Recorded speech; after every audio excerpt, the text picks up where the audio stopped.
Hey everybody, welcome to another Mathnificent conversation. Today's special guest is rational exponents. We're going to look at how you change a radical expression into a rational expression. Very important if you're in an Algebra 2 or Pre-Calc course and you're working with logarithmic properties. Also very important if you're in a calculus course and you are working with derivatives or integration. You need to be able to change the radical expression into a rational expression. Before we begin, we're going to say our magnificent affirmations to get ourselves in the mindset of learning. So our first is, I am capable of excelling in math. I acknowledge that my brain is a muscle and must be exercised daily. Excellence is achieved through hard work and discipline. We'll start with some basic examples and then we'll move into some more difficult examples. So let's start with rewrite the square root of x as a rational exponent.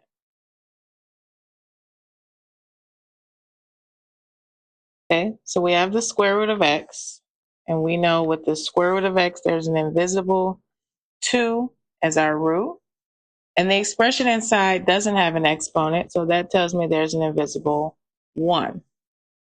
So our rule says that this will rewrite as x to the 1/2. And how I try to remember it is I say this 2 comes in and slides under the 1.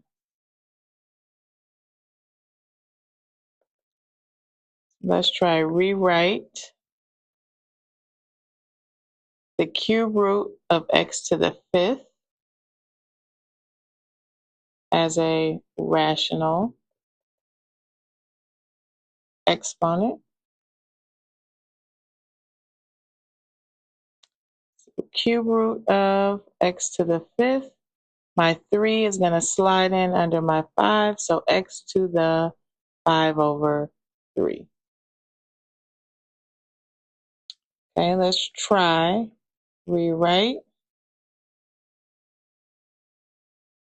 square root of the quantity x plus 1 cubed as a rational exponent.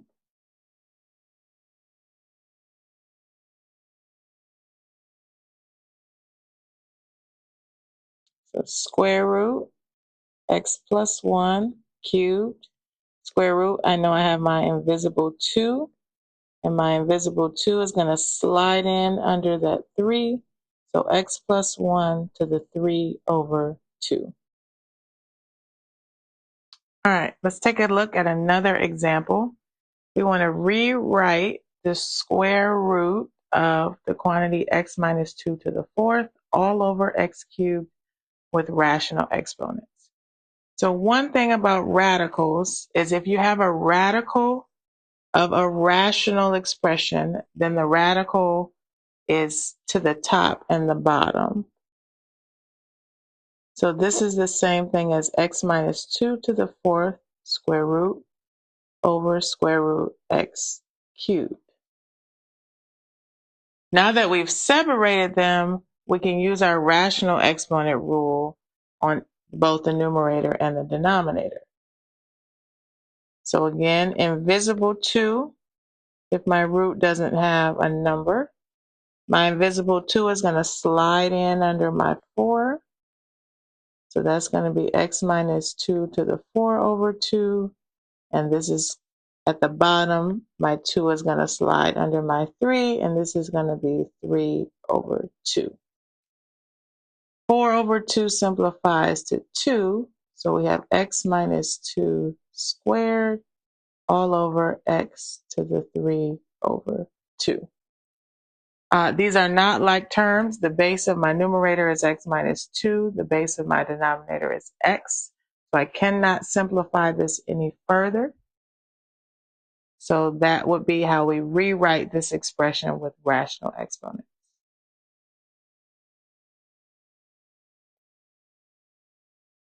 Okay, now let's try to rewrite.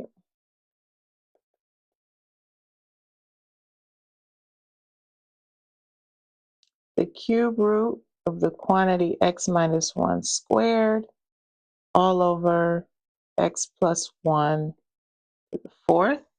So again, because the cube root is over that entire fraction, it's the cube root of x minus 1 squared all over the cube root of x plus 1 to the fourth.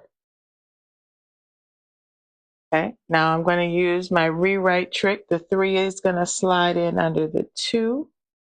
So I'm going to have x minus 1 to the 2 over 3 all over x plus 1 to the 4 over 3. X minus 1 and x plus 1 are different bases, so I can't simplify this expression any further. Here we have a more complex example. So the directions for this are asking us to simplify. So remember, when you're dealing with exponents, if something is asking you to simplify, things that have the same base have to be combined. So for example, in the numerator, I have an x base. In the denominator, I have an x base. To simplify this means I can't have that x base at the top and that x base at the bottom and not combine them. So we have to work through getting this simplified down so that I only have one of each base that I have. Right now I have a number as a base, an x as a base, and a y as a base. In the denominator, I have an x as a base and a y as a base. So get used to what things need to be combined so that way you know when something is completely simplified. So at the top, I see I have a radical, and the only way I'm going to be able to combine the things in the top with the things at the bottom is if the things at the top now have exponents.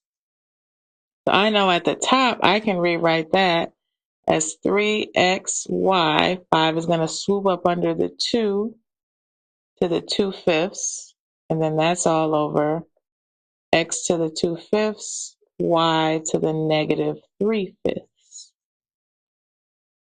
Okay, in the numerator, I have my power to a power, which means that this 2/5 needs to distribute to each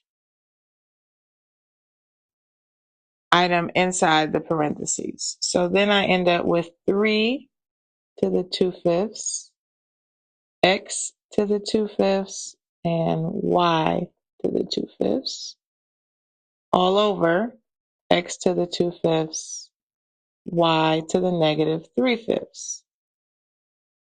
Okay, I remember the things that have the same bases, I group together so that I can simplify them.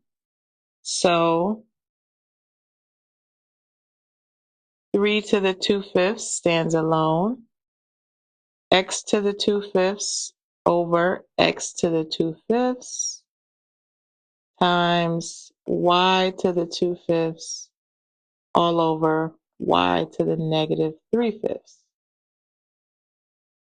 Okay, 3 to the 2/5 stands alone. You either recognize that something divided by itself simplifies to 1, or when you subtract the exponents, 2/5 minus 2/5 is 0.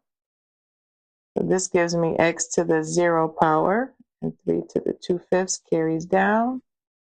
Again, because we're dividing, we subtract 2/5 minus negative 3/5. I'm going to do some scratch work down here so we see how we arrive there.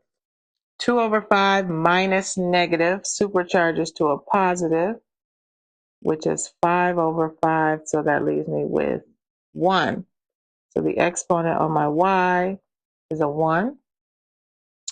I remember anything to the 0 power is equivalent to 1, so that x to the 0 is equivalent to 1. So I'm left with 3 to the 2/5 times y.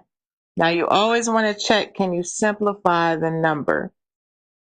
The 5th root of 3 is a decimal, so we can just leave this as 3 to the 2/5, because simplifying it down is just going to give us an irrational number. So our simplified answer is 3 to the 2/5 times y.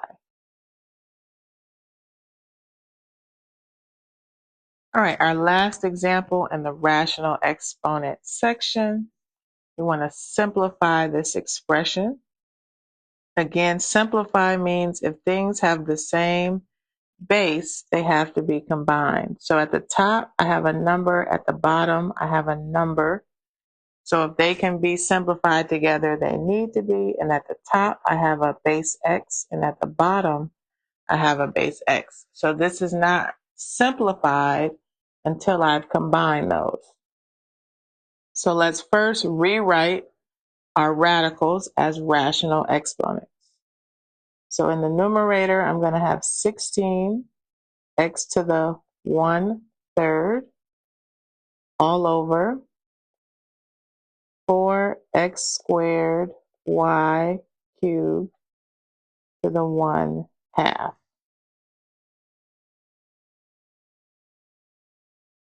Okay, this 1/2 has to distribute to each item. So I have 16x to the 1/3 all over 4 to the half. X to the 2 times 1/2 is 1. Y to the 3 times 1/2 is 3/2. You want to get in the habit of seeing to the half power as square root, to the third power as cube root, to the fourth power as fourth root, and so on and so forth, because you need to be able to simplify. For example, 4 to the half is the same thing as saying this square root of 4, which is 2. So we have 16 over 2, x to the 1/3 over x, and 1 over y to the 3/2. Okay, 16 over 2 is going to simplify to 8, because 16 divided by 2 is 8. Now I have to subtract. I'll do a little scratch work up here. 1 over 3, I know with no exponent means I have an invisible 1. 1 over 3 minus 1 is equivalent to 1 over 3 minus 3 over 3, which is negative 2 over 3. So I have x to the negative 2 over 3, and y stood alone. I don't leave negative exponents, so we know this becomes the reciprocal 1 over x to the 2/3 times 1 over y to the 3/2. And when I multiply straight across, I'm left with 8 over x to the 2/3, y to the 3/2. And that is our final answer.